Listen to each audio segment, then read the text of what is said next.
So we're talking today about a film, science fiction, dystopian world, evil government. Hey, wait a minute.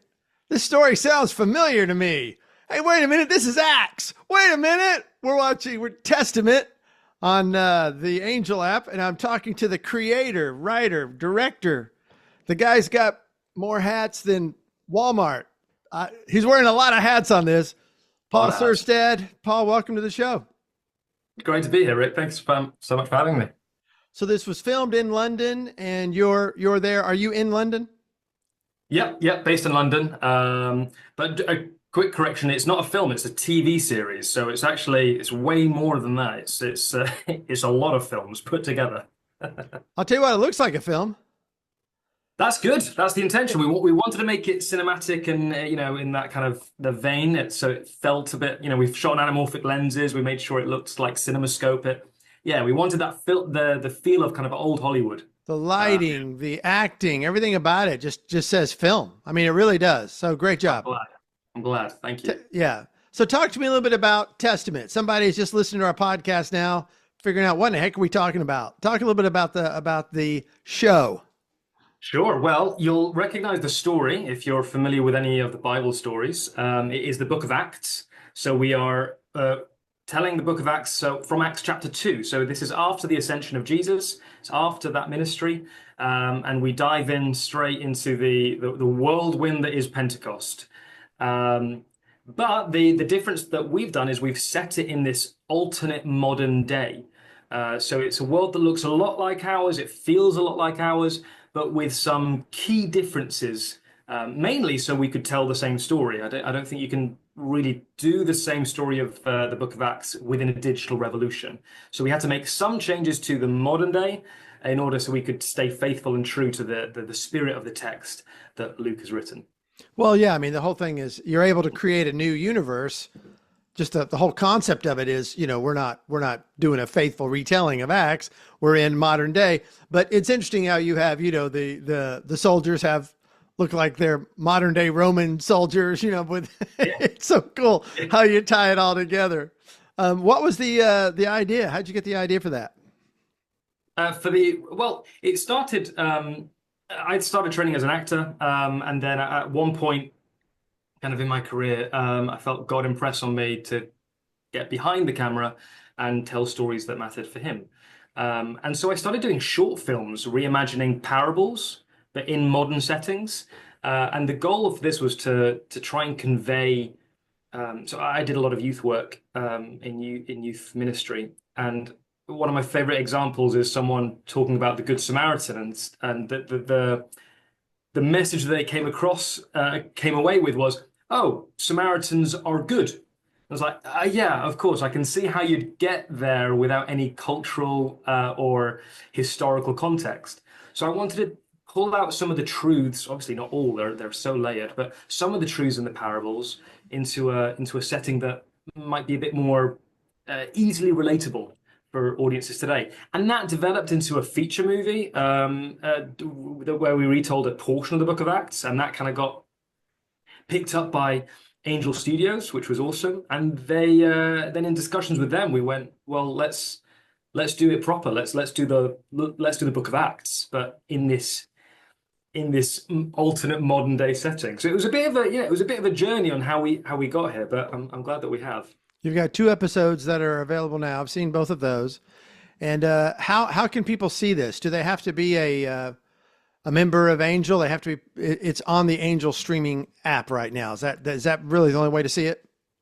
That is correct. Yeah, at the minute, Angel it's on their platform. That's where they have it. Whether they do different distribution deals, that'll be way down the line. So if you want to see it anytime soon, for sure, it's on the Angel Studios app. However, we are doing free live streams every week. So last week we live streamed episode 1, and it was up for 24 hours. Then we took it down.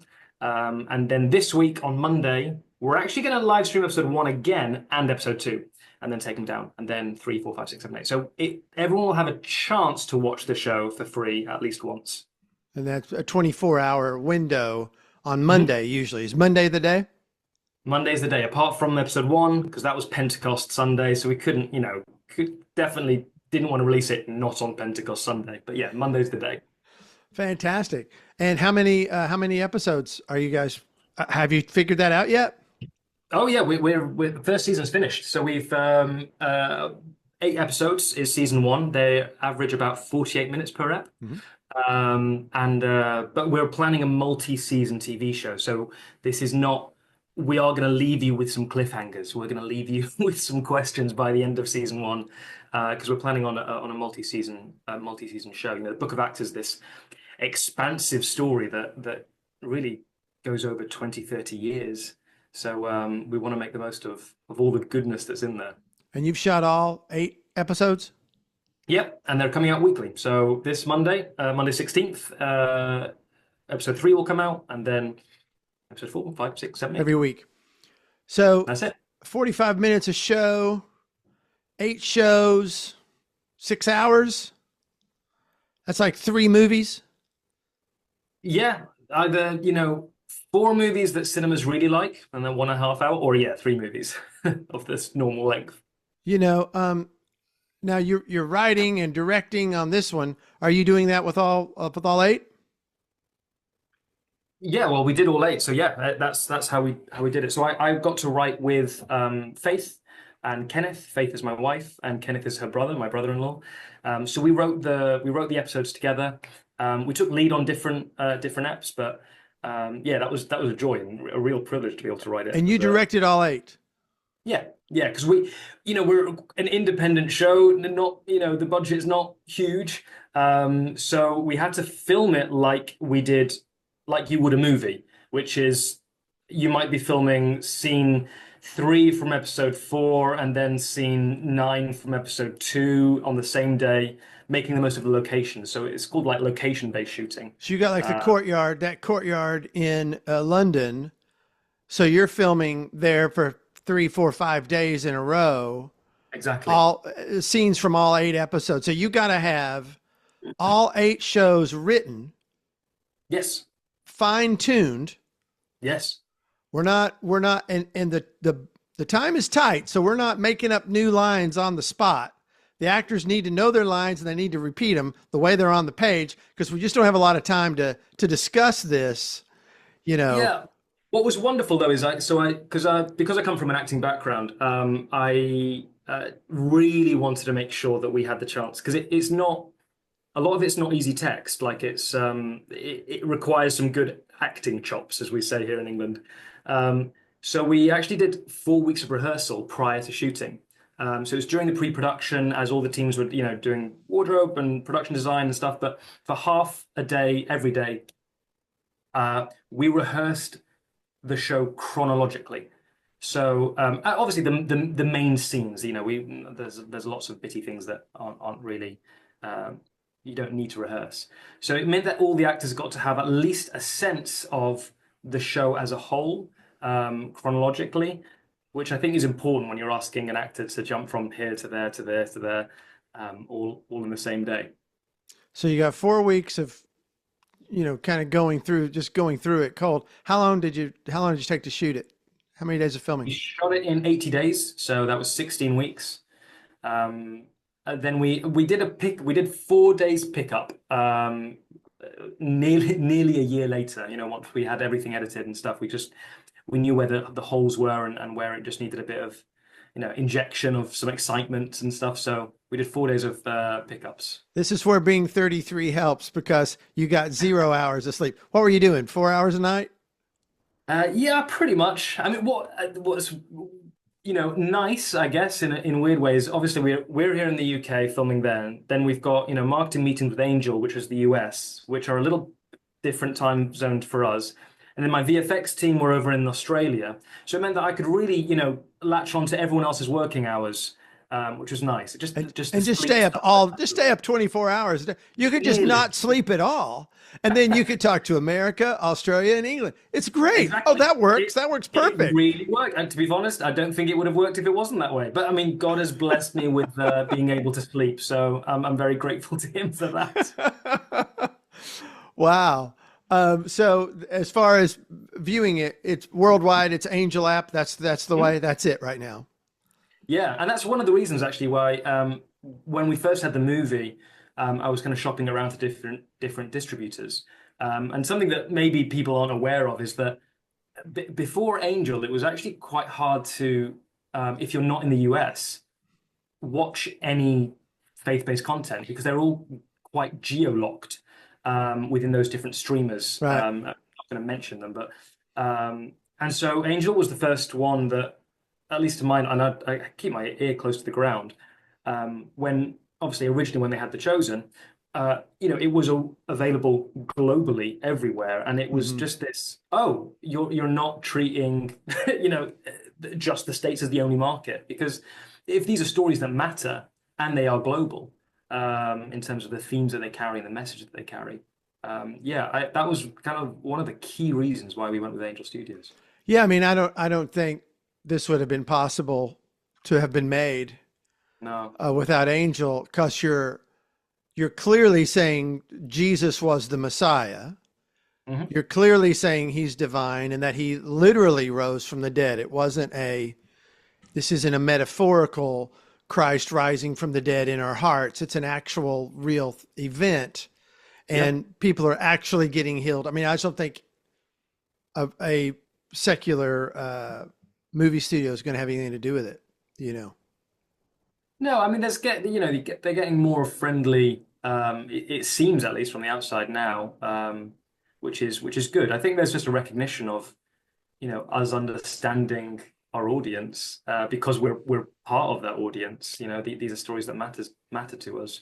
Whereas previously, when biblical epics have been done by mainstream media, it doesn't have the same heart, and the message doesn't quite matter in the same way. It'll matter in some other ways to them, and I think that's the key difference. That's what you get with shows like House of David that John is Right. doing, and The Chosen, of course, that Dallas leads.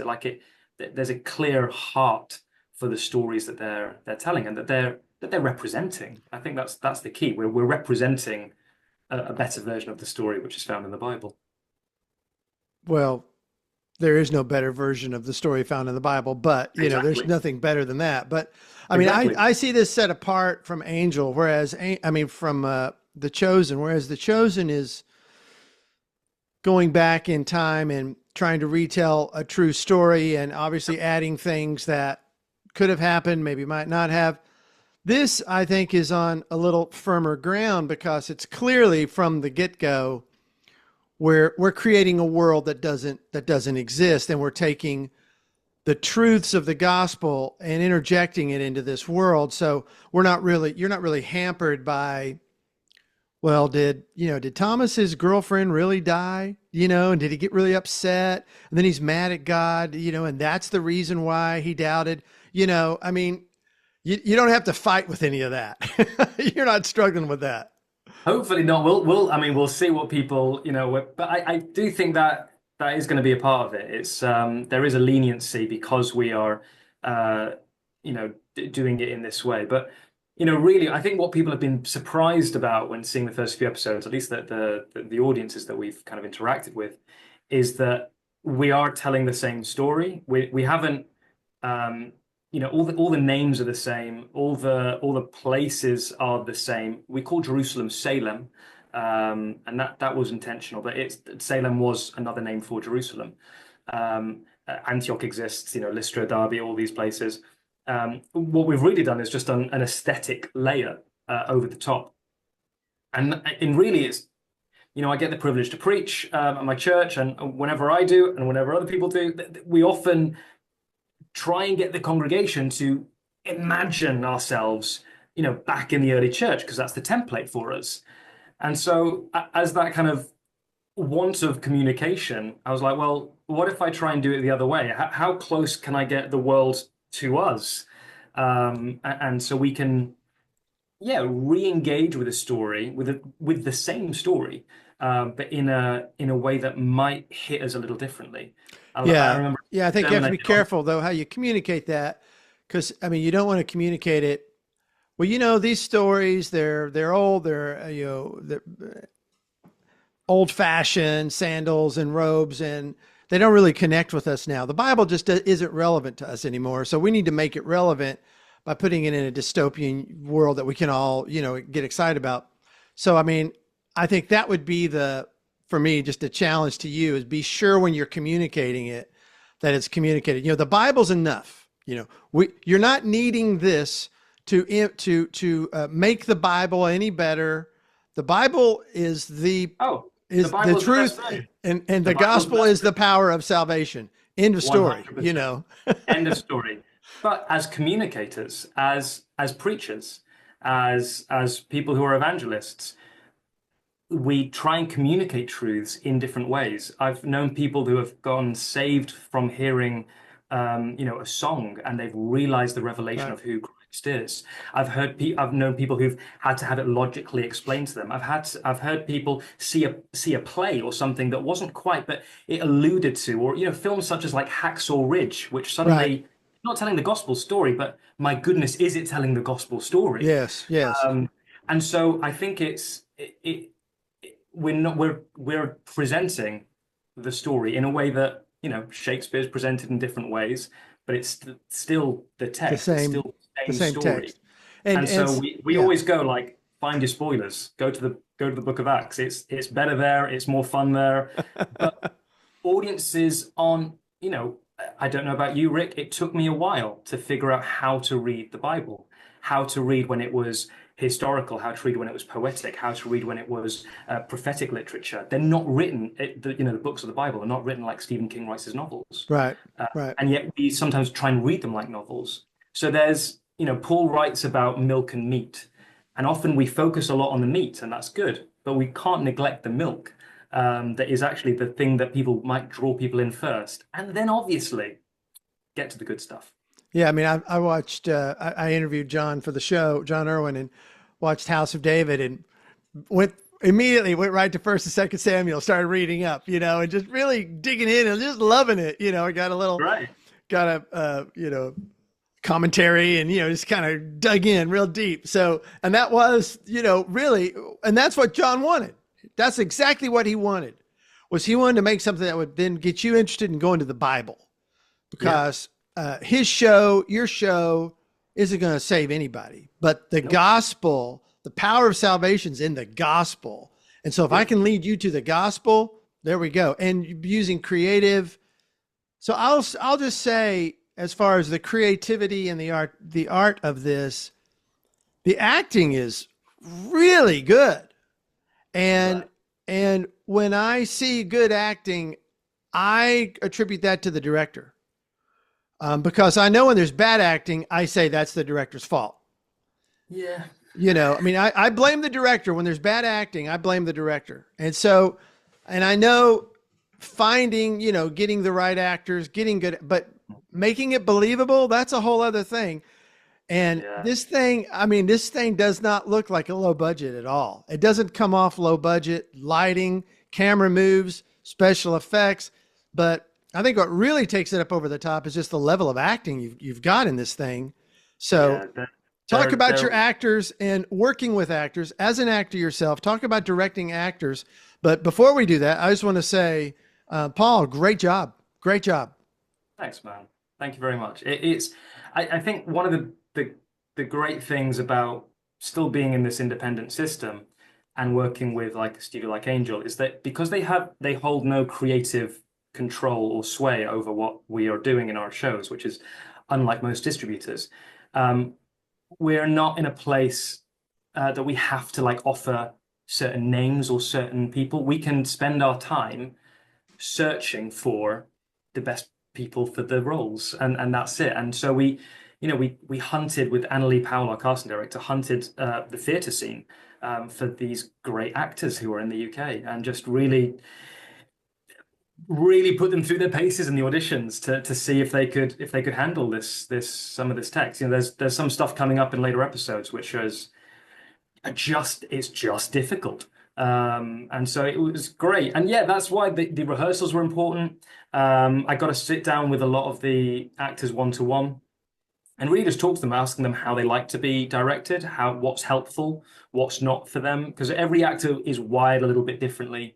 They like either to be told exactly what the end result is, which hardly anyone does. But more of the guiding of how the what do you call it? The thought process to that end action will result. So yeah, it was. I mean, I love working with actors. It's part of the biggest fun of the job, and it's nice as well because then everyone else gets excited on the crew. We when we got an explosive scene and they're like, "Oh, I can't wait to get in with a camera on this one," because it's yeah, it just raises everybody's excitement for a scene. So when I think film crew and when I think London, I don't think low budget. Talk about the budget constraints, how you were able to film in Mhm. London. And do you mind me asking what the budget was? It was production budget was about $5 million. Okay. Now online, uh, it had raised 400,000 through Angel and it's kind of closed off. Did Angel put that in or do you have other funders who put in the 5 million? So we did two crowdfunds. We did just under 1 million, so about 800 and something thousand. Then Angel put some money in, and then we had other finances. So Monarch Media stepped in, which was great, and then some other individuals who helped us across that threshold. Yeah. Well, yeah. I mean, because this looks, I know like with Amazon Prime, they're doing 40, 50 million an episode, Yeah, I know. and you've got 8 episodes at 5 million, so you're having to run about 750,000 an episode. Yeah, it's tight. And Yeah. but I mean, I think it looks great. Talk about budget concerns in London, nonetheless. I mean, okay, so you're going to go to Utah and film in Utah, or Yeah. whatever. Okay, I get that. That's cheap. How did you do London? How did that Yeah. work? Yeah, with a lot of sweat and tears, but it did. And unfortunately, there's a lot, and this is very boring, but the tax credits as well don't kick in until you're over £1 million an hour for UK TV.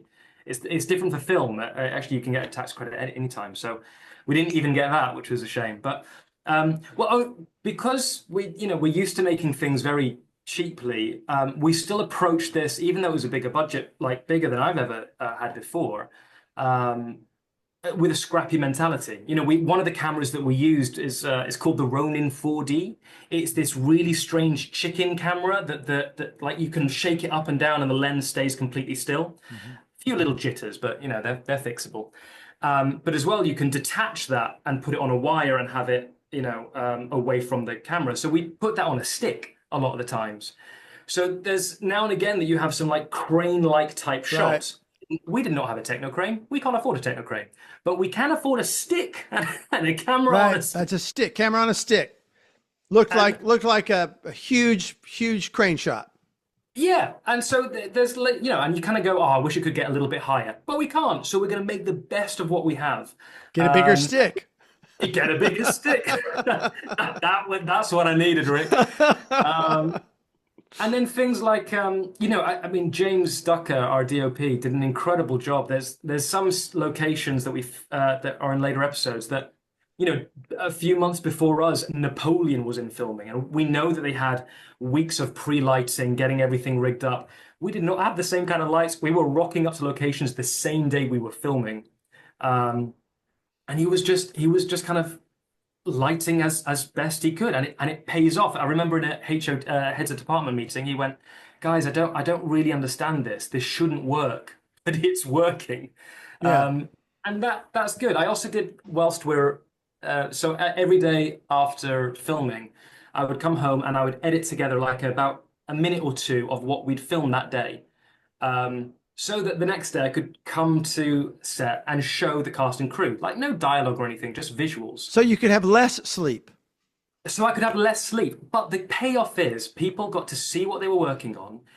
And literally every day they would start coming like, have you got today's? And I was like, yeah, I put it on the TV and the morale literally raised. And you could just see them wanting to get Because it better and looks better. good. It looks good. It sounds good. Yeah. Your audio is great. Your lighting is great. I mean, I'm going like, wow, looks like a really big budget film. And what pulls it over the top is that you don't usually see in low budget films high budget acting. Yeah, that's true. That's very true. And what put it over for me was just the level of acting that I'm seeing. Yeah. Really well done. Thank you. They were really great. Anneli did such a great job finding this cast, and yeah, they yeah, I fully agree. That's something that we Faith, Kenneth, and myself, we were like, we're not going out with bad actors because it's just not what we want at And all. because of the budget, you can't really do the names. You can't do name actors. You just can't No, afford them. They're going to want $1 million just for the guy to be in it or yeah, more, and you just can't do it. You know. no, that's nearly half the budget. Yeah. And so you've got great actors who are looking at great roles, and they're all excited about it because they're getting a good shot to be in a series that shows off their skills, and then you're able to tell this great story. So talk to me personally about your own. You said you were a youth. You have youth leading experience as a youth leader. Yeah, my church, Jerome, who's one of our theological advisors, he kind of restarted the youth ministry at our church, and just kind of all of us, we just were like, cool, let's help. So I think for maybe 4 or 5 years, we were all helping run the youth team. What Uh, church? What church you go to? it's called Emmanuel Gateway Church in Lewisham, which is like southeast London. Okay. It's a great church, love it. Is it a non-denominational? Is it connected with any denomination? Pentecost, so it's Assemblies of God. It's a Okay. Pentecostal church. AG. Okay. I, I call myself a reluctant Pentecostal. Yep. Uh, Someone that have been like, no, no, no, and then Yeah. Okay. it happens. Yep. Okay. Well, and then you're doing a thing on Pentecost. I mean, come on. Exactly.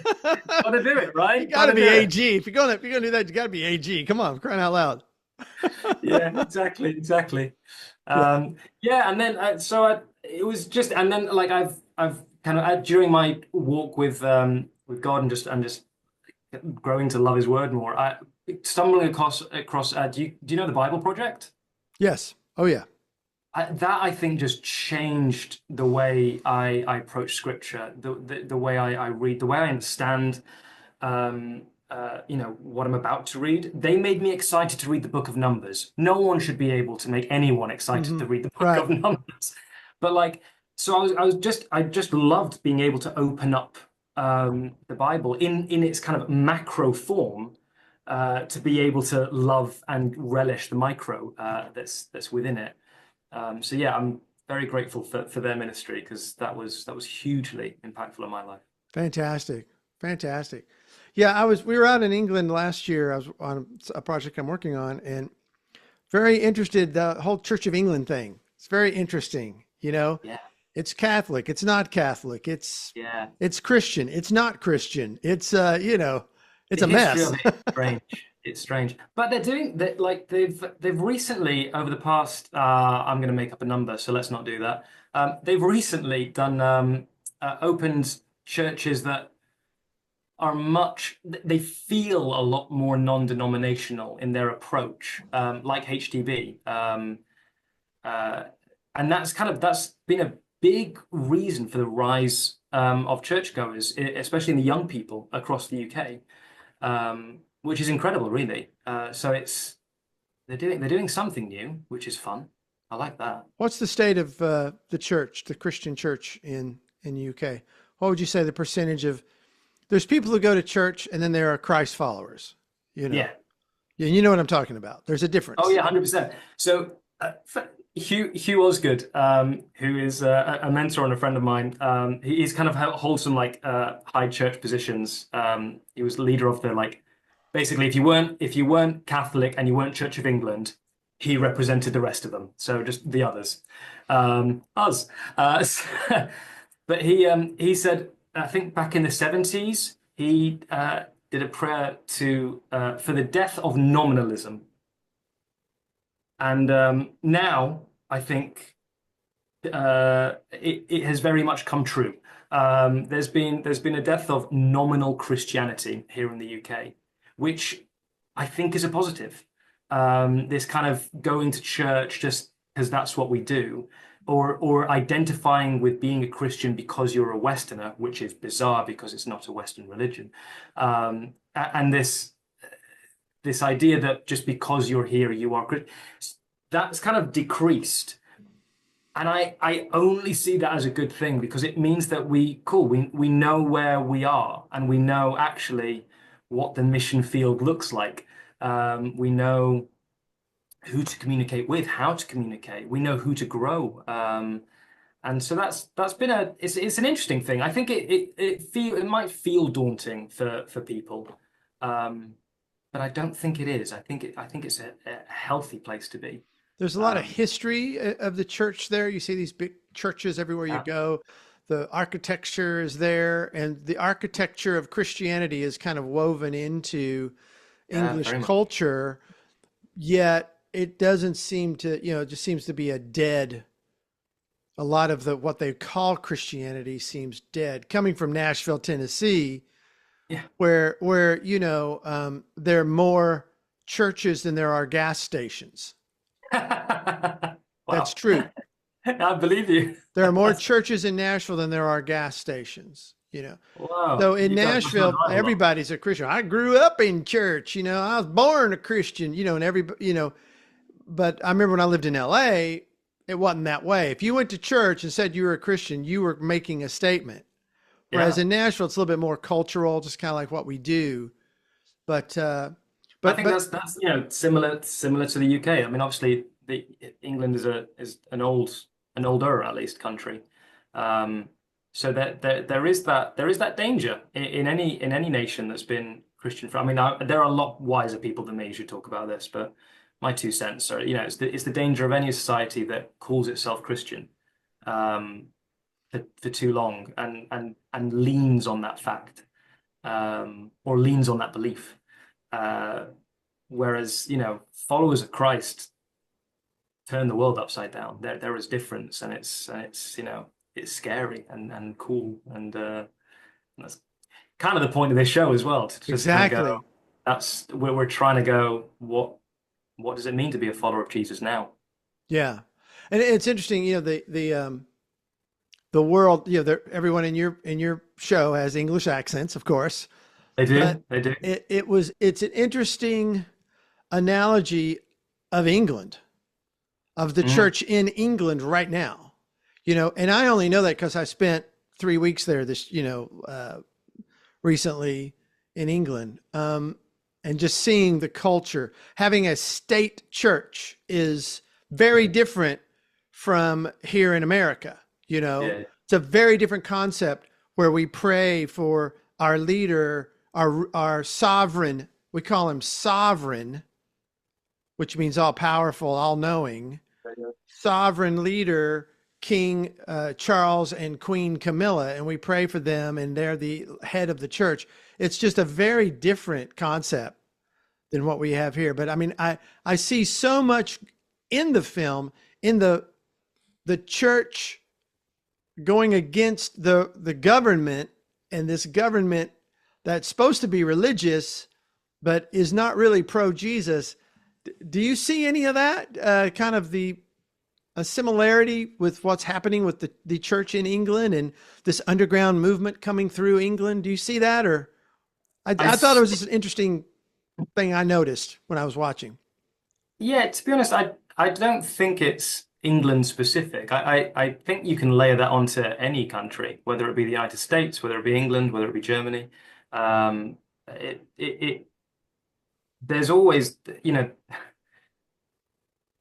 there are the structures and the systems and everything that exist in each of our nations. Um, and you know, the followers of Christ, they have their own way, and that is a kingdom. It's not political. It's not any sort of this or that. Like honestly, these things we don't, you know, that's not our battleground. Our battleground is the kingdom of God and following the king of the kingdom of God, who is Jesus. I think you can easily apply that to any society if you decide to look hard enough. Well, you've got these stories that are happening 2,000 years ago, but it's the same old story. It's the same thing. Yeah. Government wants power. They're concerned about Christianity and about what it stands for and the freedom it represents. And with it comes a gospel message of absolute truth, which our culture does not want to have anything to do with. A truth that is true for all. Yeah. It's not Yeah. relative. Jesus, Universal truth. Yeah. yeah, Jesus is the objective truth. He is Yeah. truth. The gospel is the truth. But Yeah. anyway, we kind of got off track there. But I That's just good. found it very exciting and interesting. So how long do you think you'll be working on this project for? Do you have a plan of how long it's going to go? I mean, in timeline, I can't say because that all depends on, how quickly funds can get raised and things like that. But I think the plan is probably 6 seasons. So that's minimum 6 years, 7 years, to do it all. We'll see. I mean, I think we were thinking five, but something in the development of what we were doing in season two, especially, um, will push that a little bit. So it would be at least six. Do you have plans to bring in another director? I know, like with House of David, you had John Gunn along with John Irwin. It was just too much of a lift for them to Yeah, do that on an ongoing basis. And so we're talking 7 years, yeah. 4 hours a night for 7 years. I mean, that might not be sustainable, just as far as your health goes. Have you thought about bringing in another director down in season three or perhaps, and splitting things up? I think I mean the number that you said there is right. It's probably a conversation for season three onwards. You know that I'd love to kind of raise up as well, like Christian creatives in the UK. And so I'm hoping that this kind of brings some more out the woodwork as well. But yeah, it often that something like that is because of the way we film still in terms of everything all at once. That becomes quite hard scheduling and budgetary wise.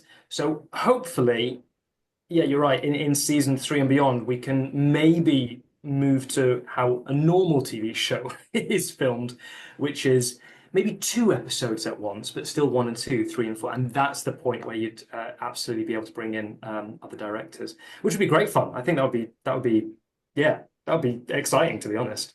Be able to get 8 hours of sleep, maybe. Isn't that awesome? It's only during production. We could do production at 4 hours. We're good. I don't know. 8 weeks, man. That's a hard time. That's a long time to go without getting a good night's sleep. 16 weeks, 80 16 days. weeks. That's 4 months, Yeah, dude. that is. That's It four was. months. Yeah. That's, I'm telling you, that's young. That's youth for you. So Yeah. I know in my world, we don't think about releasing, you talked about Christian movies being regionally, we don't really think about England. And what's been told me, the reason we don't put things out in England is that people just don't want to go see them in England. They're not going to pay money to go see them. What is the Christian, or let's say faith-based? Now we've taken out the Christian label. We call it faith-based now, but I think what you're doing would be put in Christian label. But what is that like in England now? What's the economy and the temperature like in England for these type of films? Yeah, I mean, it was interesting. I remember it was a few weeks ago. I got a notification that the Chosen was going to be doing the cinematic release of the last two parts of season five in the UK. Because originally it was only going to be the first one. Because I think it basically did so well that they were like, oh, great. There is because there's less here. I think there's how do I put this nicely? I don't think there is a way to put it nicely. Let's give it a go. There's a reluctance for UK Christians to pay for things that is Christian. There's a want for things to be free, and that obviously destroys an industry very quickly. So I honestly I think there's just some training needed in terms of by training I don't mean seminars. I just mean that there has to be you, events that lose And eventually, I think we trained people up to go. I mean, I remember seeing Risen at the cinemas when it first came out. What was that 2015? And it was packed, but it was only like 3 or 4 days of the screening. So I think, yeah, I think there's just going to have to be some training doing with the UK audience here. Did like the Jesus Revolution, did that come out in England? I think it did, but again, it's very small and it's not promoted heavily. At least from where I was. Maybe it is in other parts. And the thing is, I'm in London as well, so I am seeing kind of the hub of where most things happen. At Well, that least. makes sense. A culture where the church has been part of the state.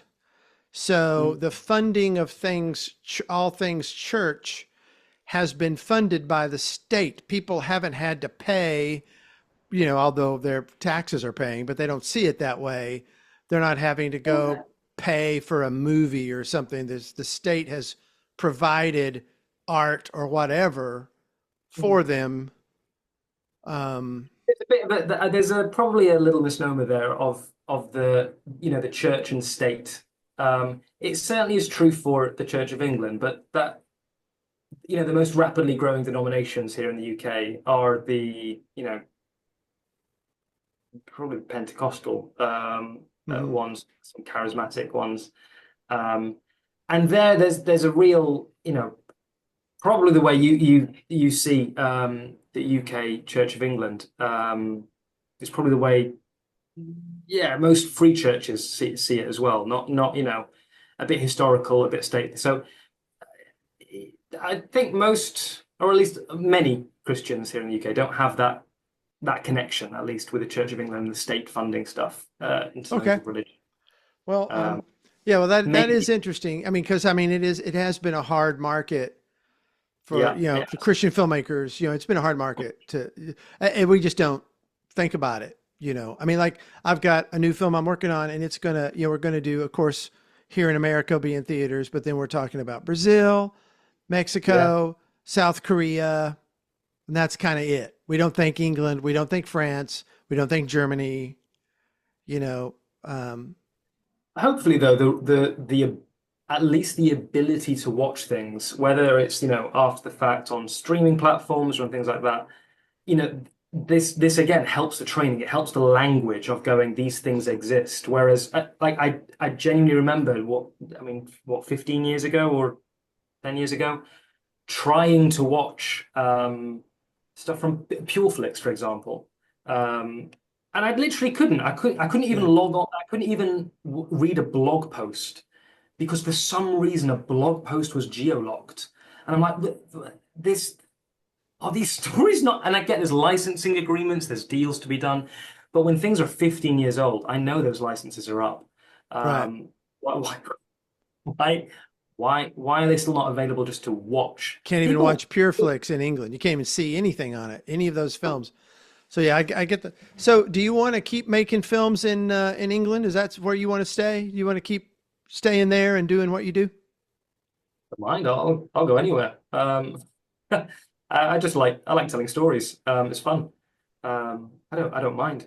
I think usually, there's obviously when you get a little bit down the road, people start talking about different countries having better tax incentives, all the really nice, boring stuff that Right. producers like Hmm. to talk about. So Sure. that'll probably guide some things later on. But Yeah. yeah, for now, I feel like predominantly and at least initially called to do something here because there hasn't been something, at least for a long time. So hopefully part of the prayer is this kickstarts something here. And there's talent there.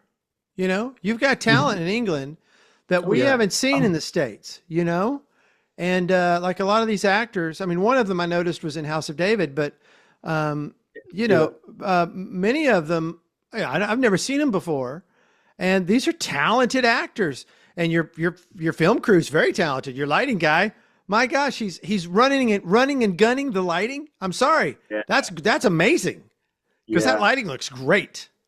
No, thank you. Yeah, they did amazing. And the thing is, like, what the UK does have is probably one of the best theatre scenes in the world. And so there are just a lot of actors that people have never seen, never heard of. But a lot. a lot of people that we class as some of the best actors in the world. I'm not saying are UK or from the UK, but they at least have their roots in the UK theatre, because the training ground here is crazy. It's great. It's very demanding and it's very exacting. So yeah, the acting is sensational. The crew, I don't know how, I don't know what, I don't know why God decided to bless us the way He did. I'm very grateful because, you know, with lower budgets, you kind of put out what you got there, and you get who you get. And this crew really just rallied around this project in a way that, yeah, really upped the scale in a way that shouldn't have been possible. Yeah. What were you shooting on? So the Arri Alexa Mini, Hmm. so the kind of smaller body, Yeah. and then the Ronin 4D, which is that chicken Right. camera.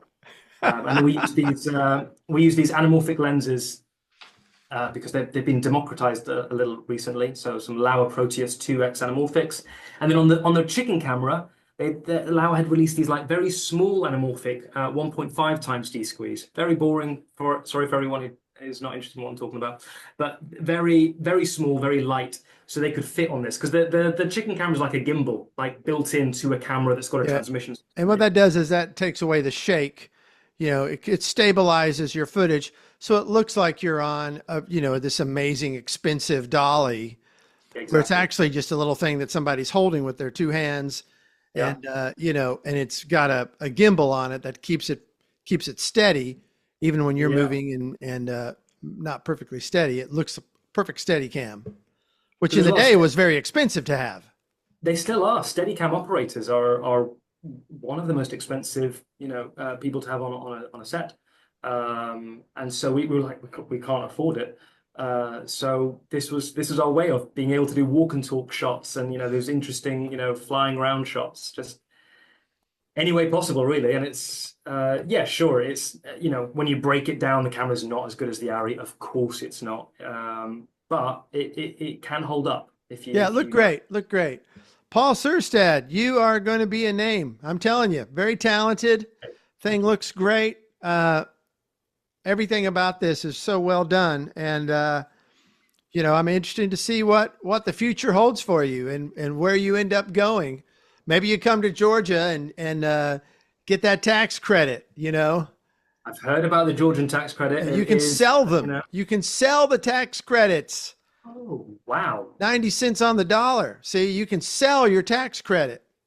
And these companies, these big companies, let's say like you got 2 million in tax credits, well, you can sell those for 1.9, 2 million. Now it's going to be 1.8. Right. You can sell them to these big companies who just saved $200,000 on their taxes, right? They pay you 1.8 and they owe 2 million in taxes. After all their write-offs, they still owe 2 million. So they pay you 1.8 and now they saved $200,000 and now you got 1.8 million to put back into your film. So that's the point about the tax credits is you can sell Good them. idea. That's Wow. why Marvel and everybody everybody's making them in Georgia because Yeah. Georgia has created a way for you to go make a film. So that's kind of an unknown little known secret there. Look at where season two's filming. Georgia, here we Here we go. I think it's 99 cents on the 90 cents on the dollar. It might be 80, but I don't know. That's what I could be wrong on that. Anyway, you Fascinating. sell your tax credits and you add it back to your budget. Wow. Oh, it's fascinating. Clever, So isn't it? yeah. So and they let you do that. So it's a great way to get an extra 2 million or whatever in your budget. Let's say you got 5 and but you have to shoot it there. You have to Yeah, hire of course. everybody there. You have to use all their stuff. You got to put, you got to fly your actors out, put them up. So I don't know where that works, but let's say like you got 4 million in Georgia Mm. and you get a tax credit, you could put another million maybe back in your film. I don't know. Yeah, wow. So Very anyway, much. look into. Yeah. That's down the road. Right now you're in London. Stay in London. You're doing great in London. Yeah, it's working. Something's working. Listen, for 5 million, what I saw, and that was 2 out of 8 episodes. That's 1/4 of your budget. Dude, you're rocking the house. You're rocking the house. Great Thanks, job. Rick. Thank you very much. That's very kind. So you can see Testament, the series on the Angel app. Go to angel.com, and they've got some great deals on Angel. We're not sponsored by Angel. I don't make any money from Angel, but you can, like, what you would pay for Netflix just about, or Amazon Prime, you can get, and Angel's got all this stuff that's being put on their platform. And I think you get like 2 tickets to every movie they put out. Did you know that? Like, you get Yeah, two if free you're in tickets. if you're in the States at least, you get, I think it's on one of their membership levels. You get, yeah, 2 free tickets for every single thing that comes For out, which everything, is everything they make, you get 2, and you can do anything you want with the tickets. You can give them away. You can go or give them to a friend. But it's actually a pretty good deal. And again, I'm not sponsored by Angel, but that's a great place to find this. And it's exciting to see. I think they've got 1 million subscribers, last I heard. just over now. But yeah, Over 1 yeah. million. So they're really Angel's really changing the landscape of faith-based Christian films. And you can go to angel.com to find out more for yourself and see this great film. And, if you don't want to take my word for it, go to YouTube, and you can, on Mondays, you can watch, watch an episode, and you can see the trailers, and there's all kinds of stuff on YouTube on this thing. There's all kinds of things here and there. So, Paul, any last words? Anything else you want to leave us with? Not for me. I don't think I'm good. Thanks, Rick, though, very much Well, for thank having you, me. Paul.